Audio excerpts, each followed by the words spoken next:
La flamme des supporters belges rallumés par les Diables Rouges, c'était vendredi dernier. L'équipe belge se qualifiait pour le mondial 2014 au Brésil, son premier mondial après une traversée du désert de près de 12 ans.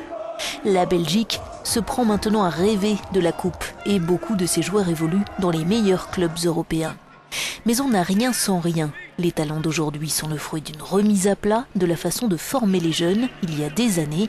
Michel Sablon, ancien directeur technique de l'Union belge de football, avait alors embauché des experts pour trouver la méthode salvatrice. Avant, on jouait à moins 8 à 11 contre 11. On a fait de l'analyse, les joueurs ne touchaient pas la balle, ils couraient sans plaisir. Donc on a modifié les formes de jeu de 5 contre 5 jusqu'à 7 ans, et puis 8 contre 8 jusqu'à 10 ans, et puis le 11 contre 11. Sablon et ses Sherpas ont alors édité un guide et fait le tour de la Belgique pour convaincre tous les clubs et toutes les écoles de faire jouer les jeunes sur ce modèle.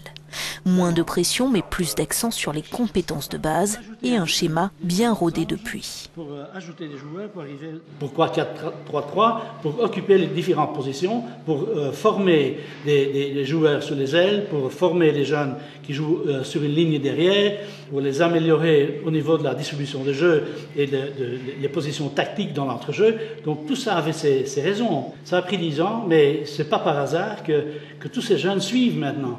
Il n'y a pas que l'élite qui joue en équipage. Mais alors, le modèle belge peut-il être exporté et permettre aux fédérations nationales de puiser dans leur vivier plutôt qu'à l'étranger? Limiter le nombre d'étrangers dans un championnat, c'est un beau débat, c'est vrai.